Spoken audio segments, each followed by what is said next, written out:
Finnamore. Welcome to Customer First Part 2.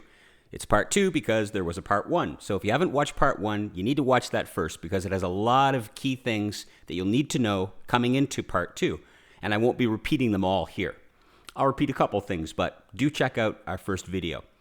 Great. So let's talk about Customer First and how we can use it to develop world-class customer experience for our customers. All right.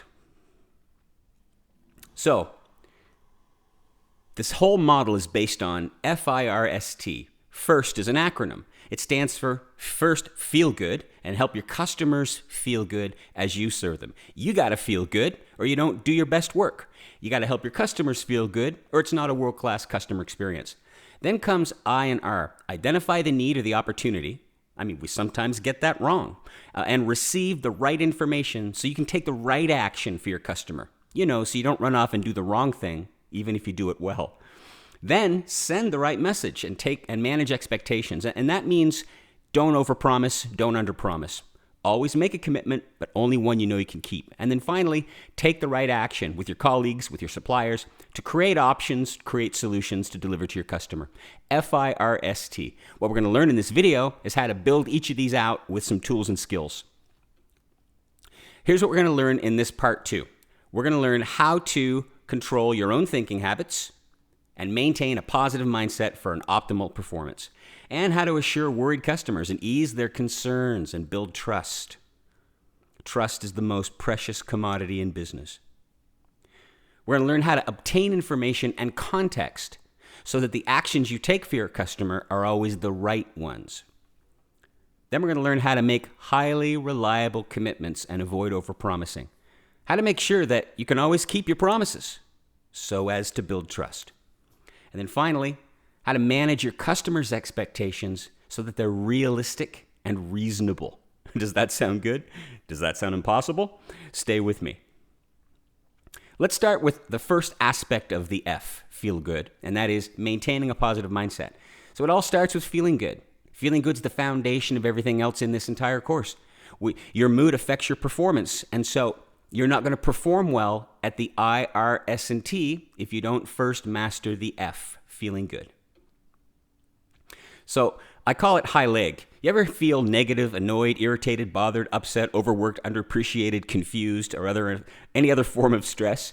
It's like you're lifting a leg and now you're off balance. The littlest thing can upset you. We get upset more easily. But when you put both legs down, then you're balanced, and those little things don't upset you as easily anymore. And so I like to think about high leg and balanced. High leg meaning you're not having your best day. Balanced meaning you found a way to help yourself feel good hour to hour, minute to minute, day to day. The problem with high leg is when we're high leg, you and I both, because we're all high leg from time to time, we tend to be more self-centered and short-tempered, impatient and lazy and less interested in people's problems because we have our own, right? We tend to not want to help or go the extra mile. We tend to be less resourceful, and we're even more sensitive to other people's behavior. We're more easily offended when we're high leg. We're more pessimistic. We can even be argumentative and unfriendly and cold. Have you ever been served by someone like that? In short, we can sometimes be jerks, right?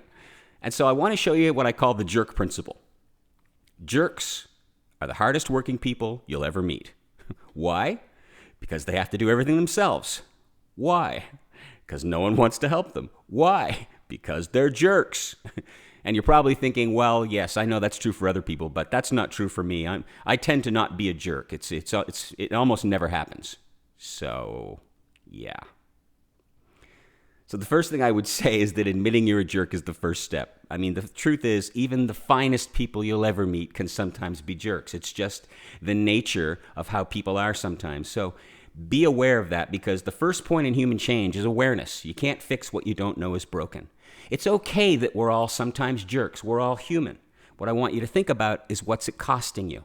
And how can we think our way out of that mindset so we, A, please customers more effectively, B, have a better day, and C, treat our colleagues more respectfully so they want to help us again tomorrow. Okay. So feeling good, I like to think of it as three key components. Research shows that heredity is part, life circumstances play a role, and mindset plays a role. Now, the reason I bring these three things up, because most of the time when you listen to a motivational speaker or a life coach, they'll say it's all about your mindset. Well, it's actually not all about your mindset, is it? That's not realistic.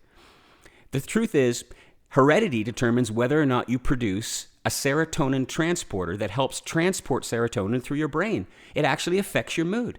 People can actually be born less happy than others. You've probably sensed that intuitively through your life experience.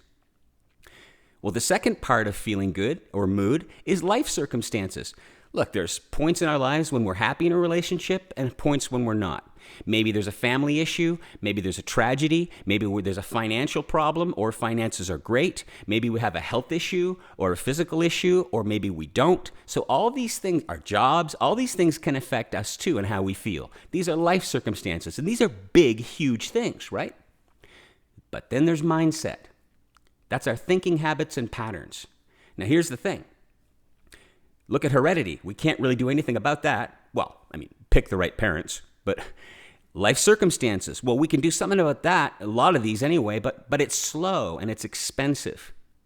Our best bet on a day-to-day basis is to manage our mindset. And even though it's not the entire key to feeling good, it helps. It makes a difference. So let's look at mindset. Now, I'm going to take 30 years of psychology and I'm going to boil it down to 2 words. 2 words. Sound good? Instead of 200 books, 2 words. The first word is focus. Focus. Now, you've heard this word before, but let me illustrate it with a quick little exercise. I want you to study the screen. I'm going to bring up a picture. I want you to look at the picture, and I want you to tell me what you see that's brown. I want you to try to find at least 5 things in 5 seconds, okay? So it could be light brown, dark brown, doesn't matter. Any shade of brown. Here we go. 1 brown, 2 brown, 3 brown, 4 brown, 5 brown. There. Now, did you see some things that were brown? Now, I have a question for you. What was bright orange? What was bright yellow or gold? Right? Harder, right? Let's look at the picture again. Now, when you look for brown, you probably saw, the desk, it stands out. Maybe the fireplace, maybe the design on the floor, maybe a few of the books. You probably looked over here and saw some brown in this picture. Maybe you saw the brown chair, the brown table, right? But here's the thing. Look at the orange. Look at the yellow. There are oranges here. There are yellows here. There are other colors here, the obvious blue as well. So what happened? Well, what happened is we got what we looked for. When you look for brown, you find brown. When you look for things to not like, you tend to find them. When you look for things to like, you tend to find them. That's focus. Focus means what you look for on a daily basis and what you therefore notice. And also what you don't notice, right? Like our exercise. And what you dwell on. Here's some examples. Do you focus on the customer's rude behavior or the problem they're having that's causing the behavior?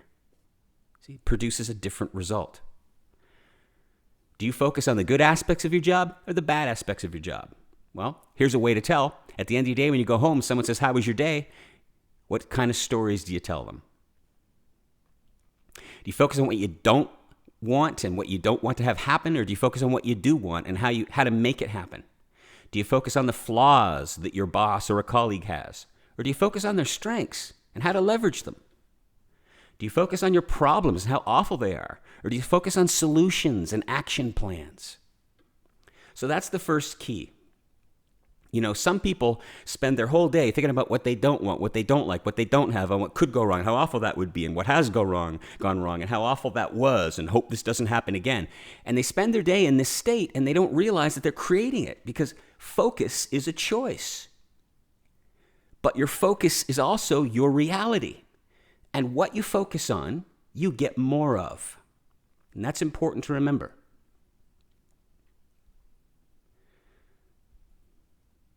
So, the other part of mindset, we said focus. The other part is perspective. Now, perspective means how you see a thing and the meaning you make up, good or bad. And not to mention, the other part of perspective is the certainty you cultivate about that meaning. Let me give you some examples. Is this situation another example of a coworker's stupidity or a simple mistake anyone could make? See, two different perspectives. And you can be very committed to one or the other. Am I right? We've all been before. Is this customer being a jerk, or are they crying for help? Are they complaining, or are they giving you a gift? Is he giving you a dirty look, or is he just having a bad day? Is this customer being overly demanding, or are they actually expecting the same excellence that they adhere to themselves? Is this person being rude, or are they acting just like you do when you're not getting what you need? Is this customer totally to blame, or have I contributed to by something I did or didn't do? And this one's my favorite. If the worst thing that's ever happened to me in my life was a 10, what number would I give this thing that's happening now? And I note I survived the 10. Perspective. Okay. Now, the last part of perspective, and this is key, is your unwillingness to see it any other way. So we have to be open. You say, well, that customer's a jerk. Well, I don't find they are. Well, you're wrong. They are. And we stubbornly adhere to a perspective even when it doesn't serve us, even when it makes us more upset, makes us miserable, makes us more high leg. You have to learn to catch yourself doing that and break out and say, okay, what's another way to look at this? And I'm going to give you some tools to do that. But remember, focus and perspective, the two keys to mindset, which is a portion of that pie of feeling good. They are completely within your immediate control. Doesn't feel like it sometimes? Stay with me, I'll help. So how can you tell what your current mindset is? By how you're feeling. You need to learn to catch yourself high leg. When you catch yourself feeling high leg, again, negative, annoyed, bothered, there's many flavors. I have two tools for you, pot and adversity questions. Let me show you what I mean. First thing is pot. You should do pot every day. Everyone should start their day with a little pot. Before a meeting, do some pot. Before you talk to a customer, do some pot. Positive outcome thinking, not the other kind. Positive outcome thinking has two steps, and you got to do both, and you got to do them in this order. Step one, when you're about to do something that makes you feel high leg, stop and ask yourself, how would I like this to go? What do I want to experience in this meeting, in this conversation? What do I want them to experience?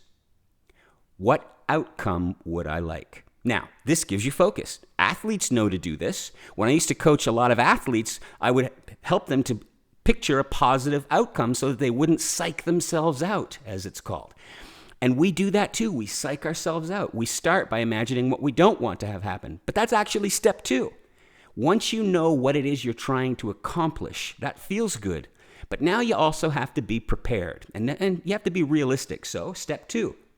Now, what questions and concerns might they have? And then be ready with answers. What could realistically go wrong? And then make a plan to either prevent that from happening or to manage it if it does. So, step one, how would I like this to go? Step two, what could go wrong? How can I prevent it or manage it? POT is a preparation tool. And preparation gives you confidence, and confidence affects your influence. Nervous about talking to a customer? Do a little pot first. Dreading an upcoming meeting? Do a little pot before it starts. And what's the opposite of pot? Can you guess? It's not. Negative outcome thinking, worst case scenario thinking, awfulizing, catastrophizing, and not leads to dread. What's dread? The anticipation of pain. And human beings hate it, right? So how do you actually change your own thinking? I mean, we all want to, right? By asking yourself new questions. Are you surprised to see that as an answer? Have you ever noticed that when you ask yourself a question, your brain can't help but try to answer it? So you can control your thinking by asking yourself the right questions, perhaps new questions. Let me show you what I mean. Let's imagine you're having a really difficult day. You've got all kinds of customers pulling on you. You've got a boss giving you a hard time. You've got family issues. The phone's ringing. You can't deal with that right now. You've got to work. You've got 20 things to do and only time to do 5. You're having a very, very bad hour. I won't say day. No one has a whole bad day, right? Imagine if you say to yourself, why me? Does that make it better or worse? How about this one? What did I do to deserve this? Why is this person being such a jerk? How much worse is this probably going to get? How will I ever fix this? And my personal favorite, how could they do this to me? What's wrong with all these questions? And a lot of us can really relate to them if we're honest. What's wrong with them, of course, is they get you focused on the wrong things and they generate the wrong perspective. They make your leg go higher, don't they? I call them crappy questions because they make you feel negative and disempowered and helpless. And think about it. We did it to ourselves because of the questions we unconsciously chose to ask our own brains. What if there was a better set of questions? I call them adversity questions. So imagine replacing the other ones with these. What can I control here? Where's the opportunity here? How can I turn this around? What can I learn from this? How has it served me? How can I make sure this doesn't happen again? What's another way to look at this? What's great about this? What could be great? How can I make it great? What are my choices? What actions can I take? Could I be overreacting a little? Now, these questions, I'm sure it's very clear, right? And take any of them. Take any on this slide, take any on this slide. And what I want you to do is pick one or two and tattoo them onto your heart.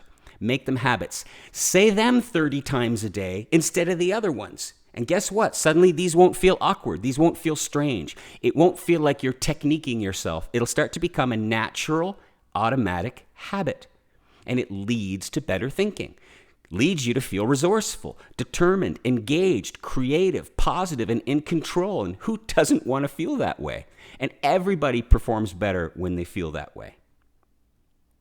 Okay, so now you're feeling good, whatever that means for you. And you're able to catch yourself feeling high leg and turn it around using POT and adversity questions. Well, the next thing is making sure your customer also feels good as they interact with you. So, now we come to the second part of the F in the first system, feel good, and that is assuring and trust building. That means we're going to help make sure our customers feel good as they work with us. Trust is the most critical aspect of feeling good for your customer. They have to be able to trust you. I know what you're thinking. You're saying, well, they can. Yes, but it doesn't always work, does it? Trust is the absence of concern, and it's concern that's the problem. I have a continuum for you. Concerned, reassured. You see, they're opposites on a spectrum. When someone is reassured, they're not concerned. When someone's concerned, there's no trust regarding that issue, whatever that issue may be. So, I want to show you now the 8 hidden concerns of your customers. Your customers. Now, as I go through these, I want you to imagine times when you've sensed that your customer felt this way. What'd you do? How'd you handle it? Or did you even notice? And then I also want you to think about when you're a customer, have you ever felt this way? I'll bet you have. So let's look at the top 2. If this goes wrong or you can't help me, it'll hurt my job metrics. My boss will be upset with me. I need your help to please my own customers. They're very demanding and I'm feeling the pressure. Both of these concerns mean you're going to get me in trouble. How can you please a customer if they think you're going to get them into trouble and make them look bad, right? I need to feel certain that you have a full and complete grasp of my situation and my needs. You don't understand my situation. When you say you'll do a thing, I need to know I can trust you and rely on you. You're not reliable. My last experience with your company was disappointing. I need to know it'll be different this time. I don't even trust you to begin with. I need to know what kind of person you are. Are you engaged and committed? Do you love your job? Are you good at your job? Have you ever felt that way about someone when you're the customer? Did I get the right person on this call? Right? You don't know what you're doing. You're not trying your hardest. We all can relate to that concern, right? I need to know I'm speaking to the right person. Do you have the authority to handle my problem? If not, can you engage the right person? You don't have enough authority. When you offer me options, I need to know they're the best possible ones. You're playing games and holding back. Now look, with all these concerns going on in someone's mind, how can you ever make them happy? How can you ever please them? These are real serious hurdles and barriers, so we have to be able to address them. You can't ignore them and hope they'll go away. And here's the bigger problem. They're rarely stated, right? It's rare a customer is so direct and straightforward in articulating their concerns. Instead, they have to be detected. Here's a shortcut to detecting them. It's very simple. See everything here in red? Just memorize it. That's all you got to do. All you got to do is program your brain to start looking for these things, and you'll find you catch it more quickly. You're going to get me in trouble. You don't understand my situation. I couldn't trust you to begin with. You're not reliable. You don't know what you're doing. You're not trying your hardest. You don't have enough authority. You're playing games and holding back. These basic concerns, kind of 7 in red and 8 in the bubbles, these basic concerns are the ones you have to set your radar for so you can address them. So, how can we assure and trust build? Now that we know the concerns, well, reassurance occurs when they like your answers and they can see and believe your good character and your competence. And that is displayed, and this is the key, not by what's in your heart and mind, but by your, can you guess? Your interpersonal behaviors. You see, we have to know the difference between intention and impact. Well, I didn't intend to offend the customer, but that was the impact.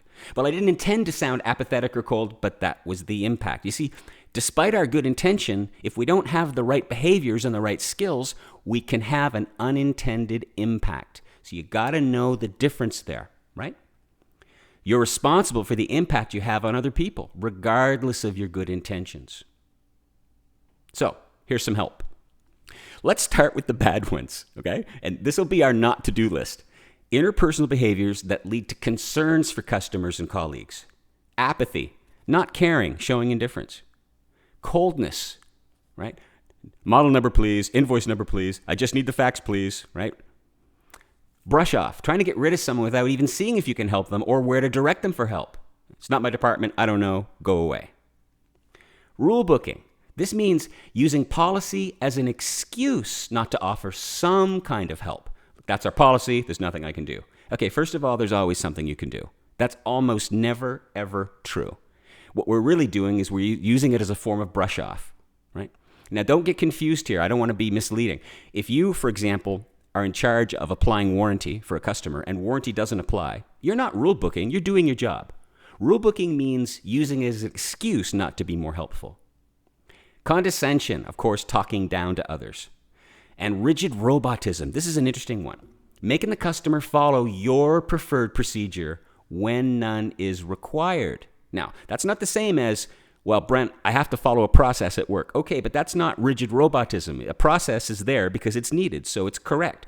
But there are times when a process isn't present. And some of us are so rigid and inflexible, so we interrupt the customer, right? Stop. Let me stop you right there. I need to get your correct spelling of your name, please. It's like, hang on. Can you be more flexible and let them voice their initial concern, then ask that question in 30 seconds? So being flexible. Arguing, blatantly and disrespectfully disagreeing. Self-justification.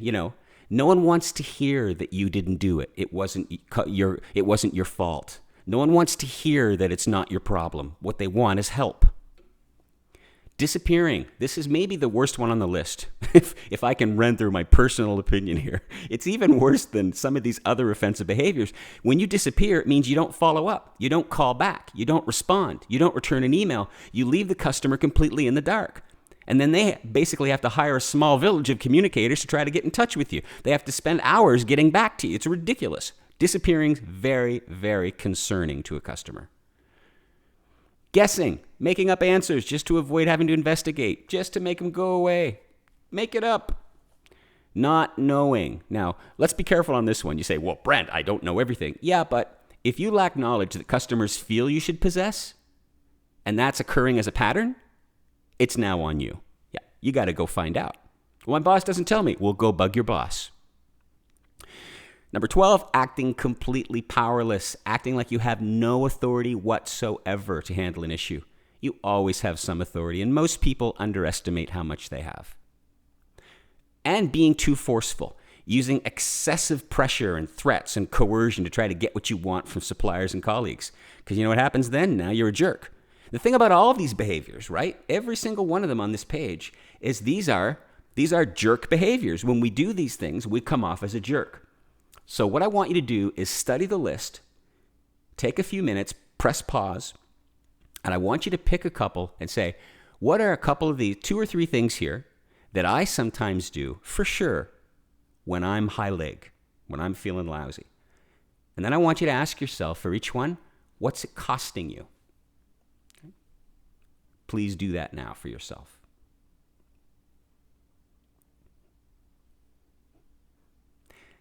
Now, the bright side, we have interpersonal behaviors that cultivate trust with customers and cultivate trust with colleagues. The behaviors we'll look at now actually assure people, right? So this is your to-do list. We're basically going to summarize the whole course on this one slide, so hang on. Ready? Showing empathy, understanding, and concern for their situation and their needs. For example, you're right, this is serious, or no wonder you called. Well, I can certainly see why you'd want that.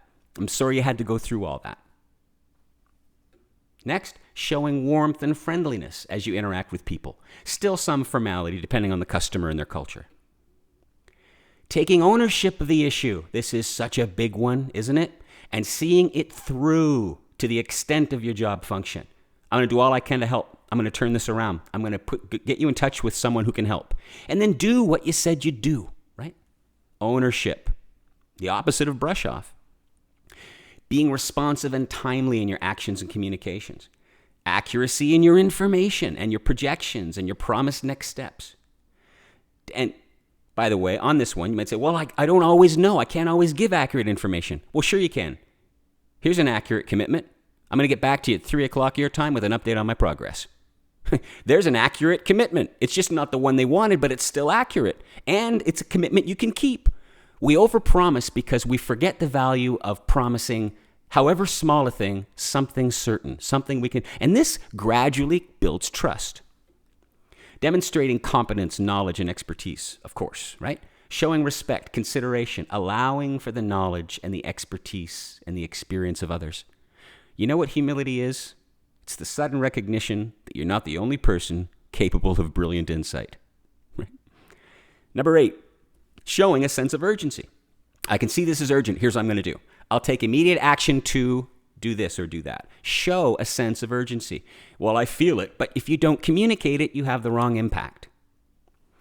Helpfulness, a desire to do all you can to help. Offering viable options. I'm going to develop some options, get back to you at X o'clock tomorrow. I have a couple of options for you.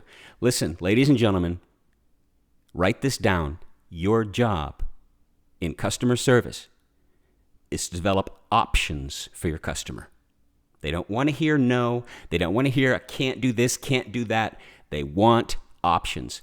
Have you ever had a customer say to you, well, what are my options? Yes? That's happened to you before? Shame on you. They shouldn't have to ask. You should offer them. In fact, I think showing empathy, the number one, it's a great start, but is empathy enough? Research shows it absolutely isn't. But now combine 1 and 10. You show empathy. You're right, this is serious. I'm going to develop some options, get back to you tomorrow. No wonder you're called. I can see why you'd want that. I have a couple of options for you. So that 1 and 10 go beautifully together, if you think about it. Being flexible and accommodating instead of a rigid robot. Following up. I'm getting back to you like I said I would. Here's what I've done so far. Following through on your promises. Providing frequent updates. Opposite of disappearing, right?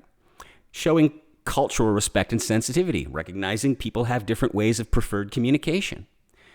Positive persuasion. So instead of using coercion and threats with your colleagues because you're stressed and high leg, instead you lower your leg and you use respectful methods to influence them, like providing context and explaining what's at stake.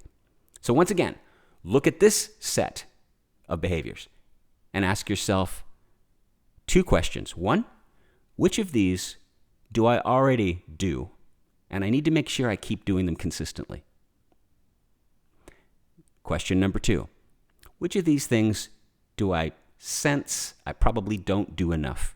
And I need to set a goal to do a couple of them more frequently. So take a minute. Okay, that's the F, feeling good. Now let's go to the I and the R. Identify the need, the opportunity, and receive the right information. So the first part of that is obtaining information and context.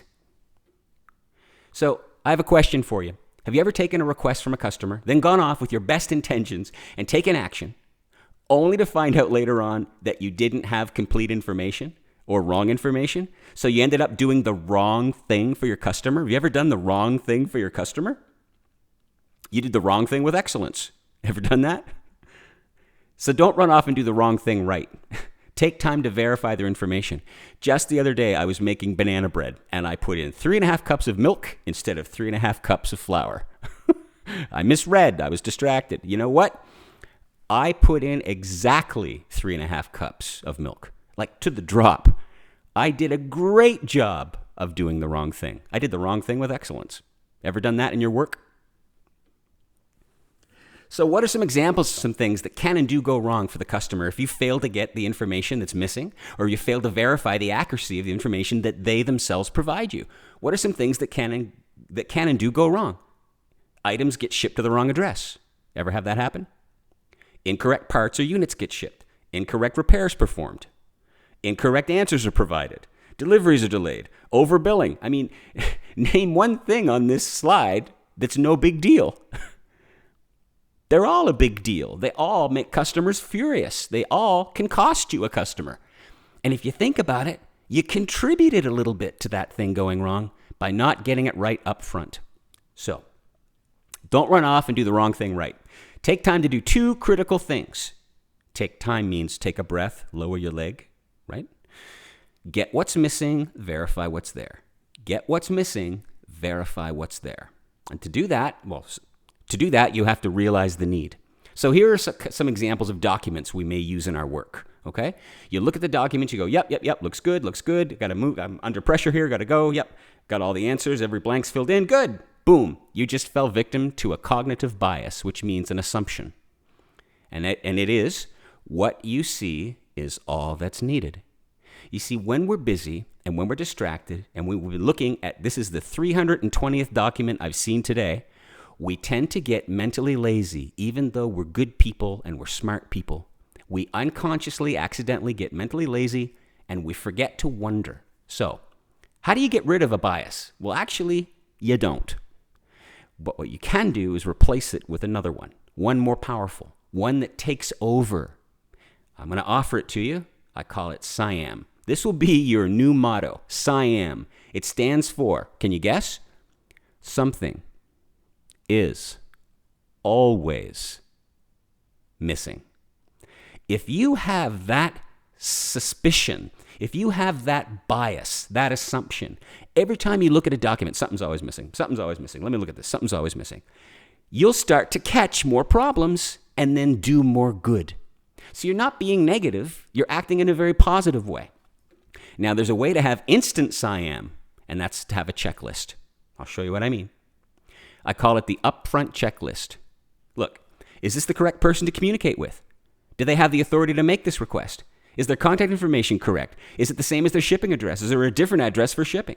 Are all the required documents completed and completed accurately? Is their credit status up to date? Are there insurance or warranty issues that haven't been mentioned? Are there any other actions you need to get them to take that could cause a delay?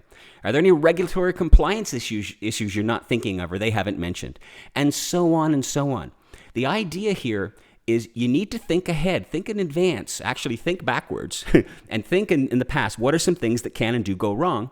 Then create new checklist questions to kill them before they happen, right? To eliminate them before they create a delay or a problem.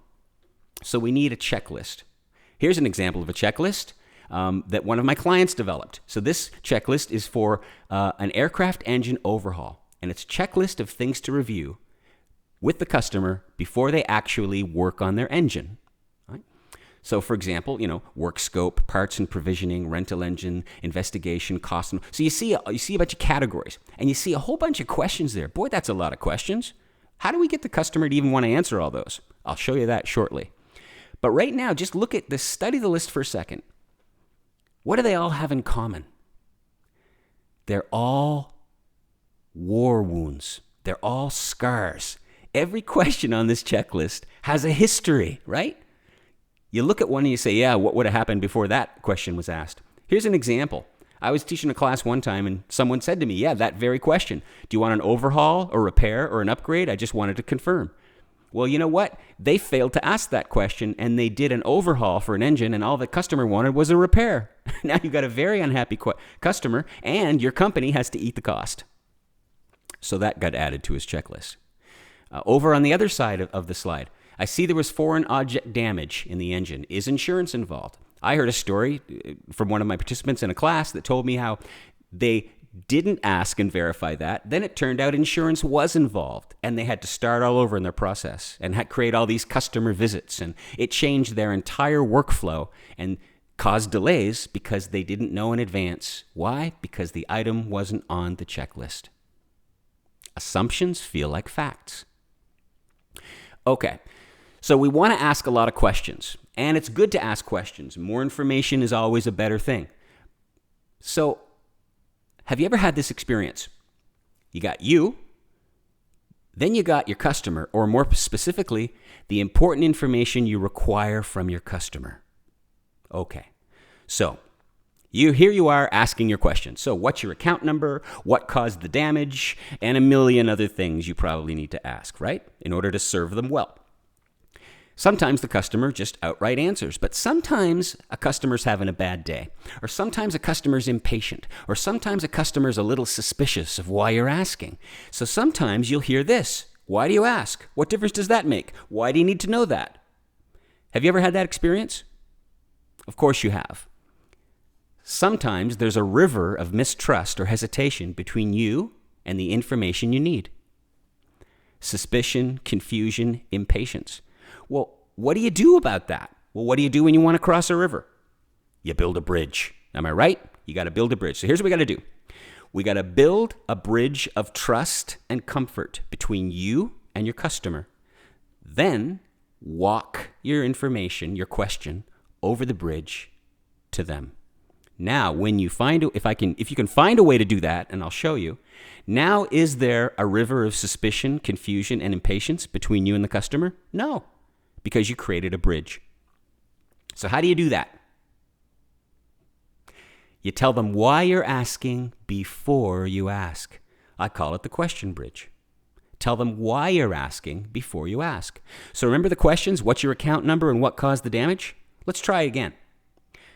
Mr. Customer, I want to open your file so I can take care of you. Can I get your account number? See, now they know why you're asking. Ms. Customer, in order to ensure we do the right repair and get you operating again quickly, it would help our techs if they knew in advance what might have caused the damage. See, you say why you're asking before you ask. So the structure of a question bridge is, in order to help you blank, can I ask blank?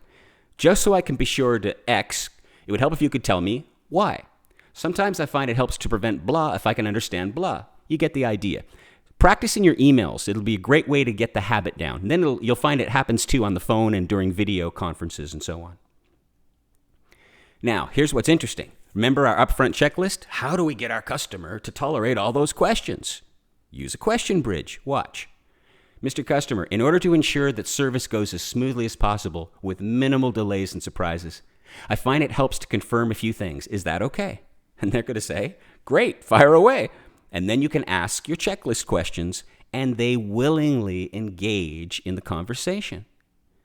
So the bottom line is, sell the value of the conversation before you have it, so the customer has it with you willingly. Good tip. Now let's move on to making reliable commitments. It's still in the I and the R, because you might say, well, making a commitment is sending a message. We should be on the S. But there's something we got to do in our head first. It's during the I and R that will enable us to do a great job with the S, send the right message. So making reliable commitments.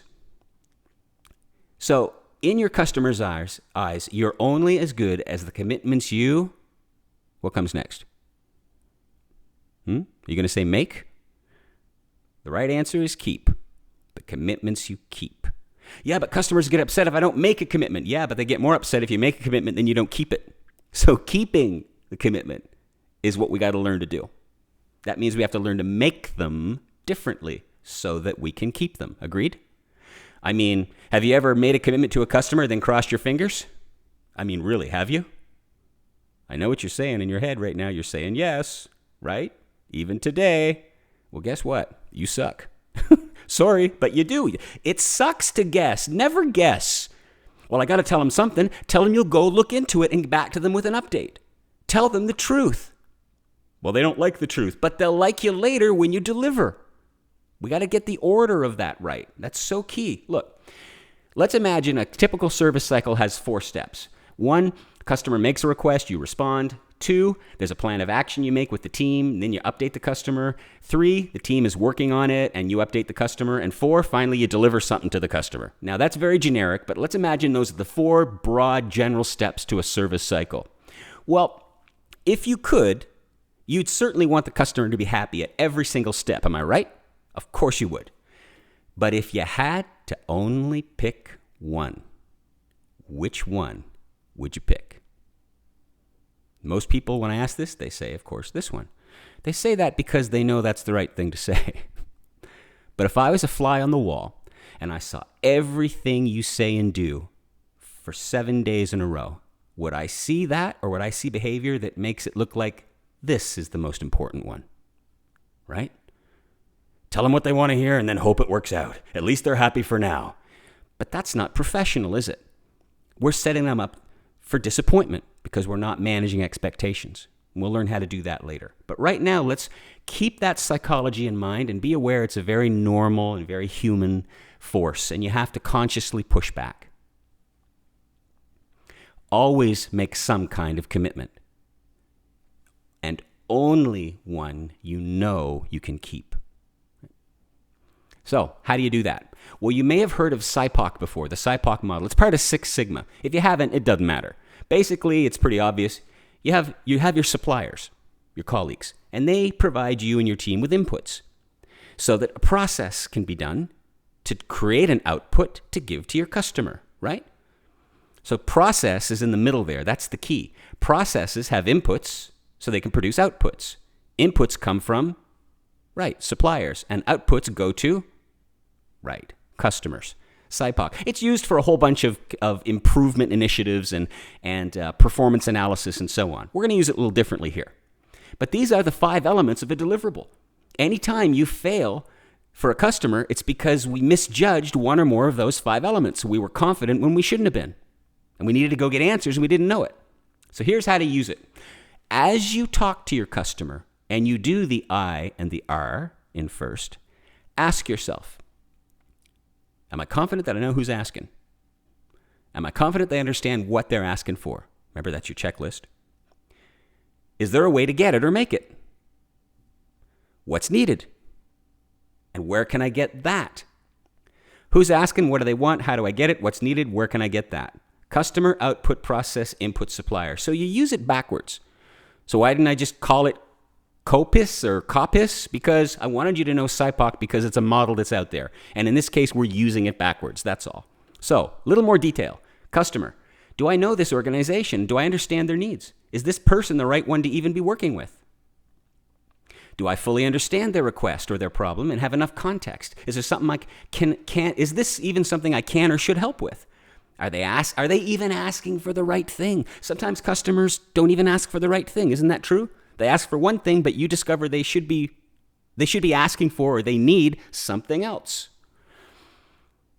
Is there a process? Do I own it? Do I control it? Is the process predictable and consistent? Can I create one?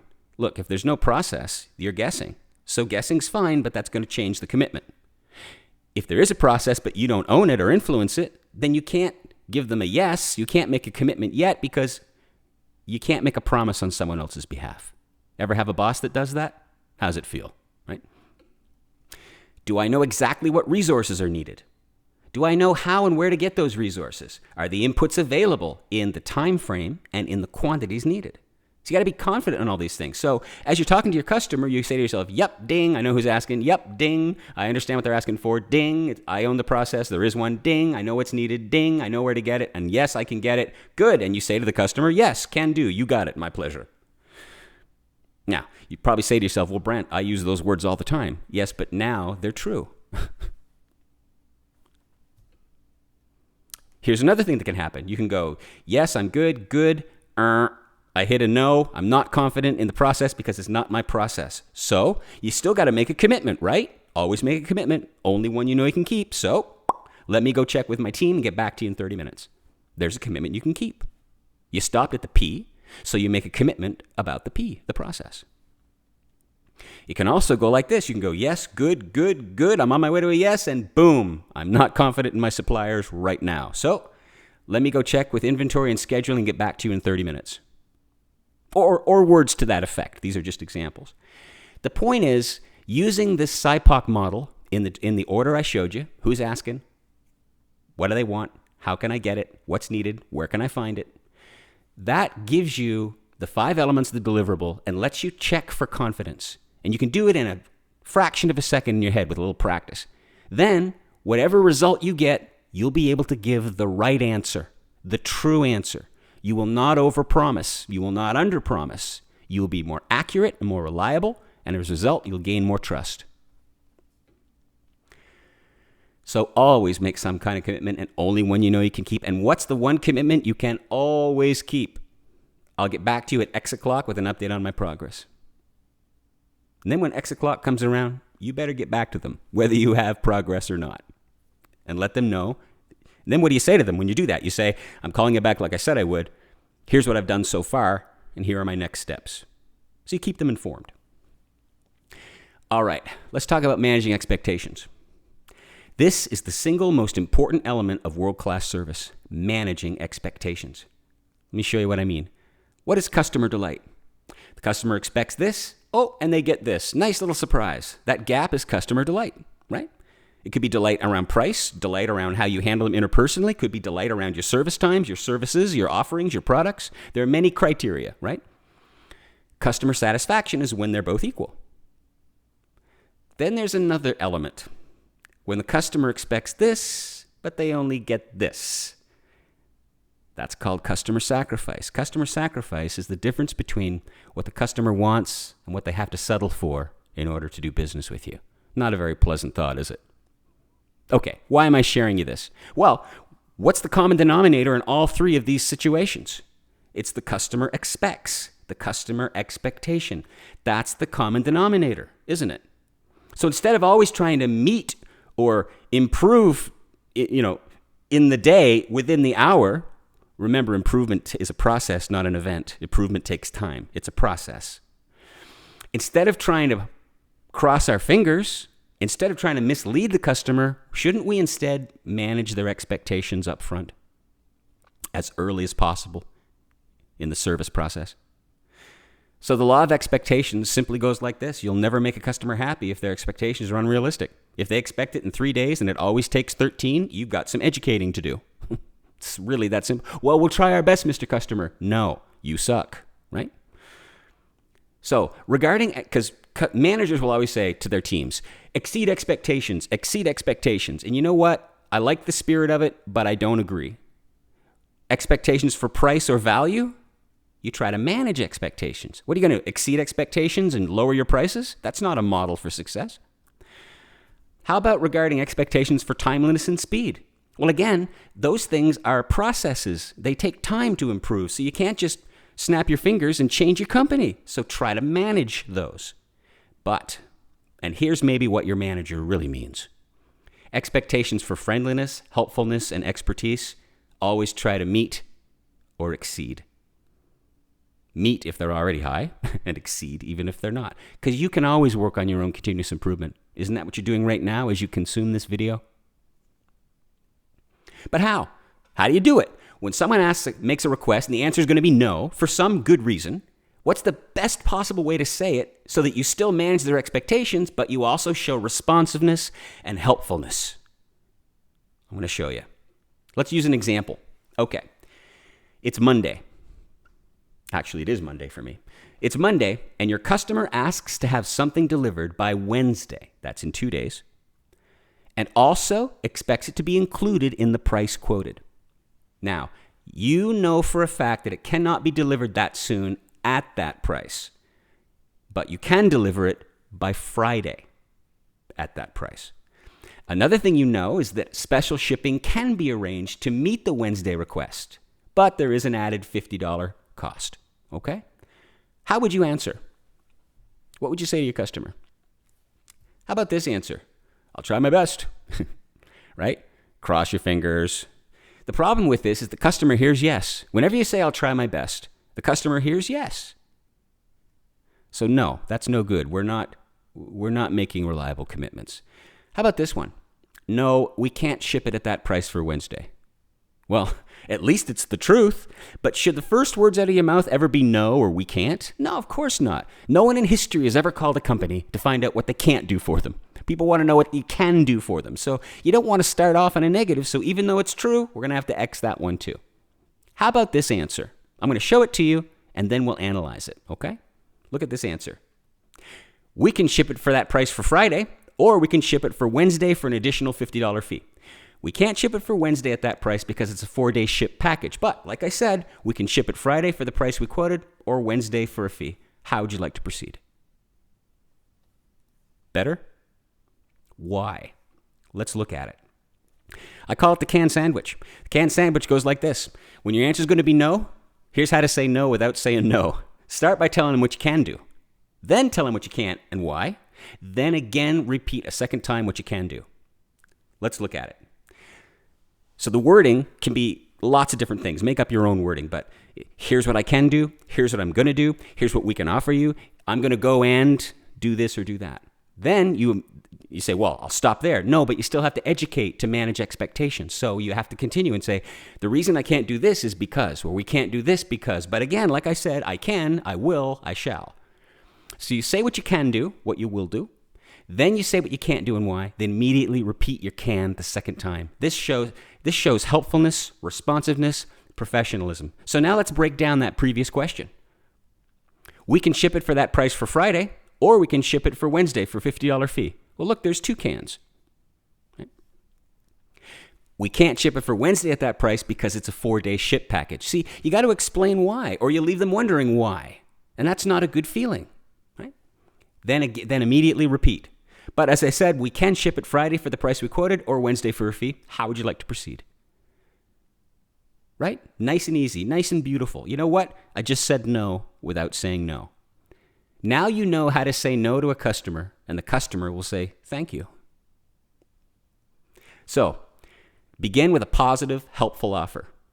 Then manage expectations by explaining your limitation or your constraint. Then end on the same positive note as you started. So they hear your offer again, and so you end on that positive note. The canned sandwich. You're going to love it. I've taught this to thousands and thousands of people, and I've always gotten nothing but stellar feedback.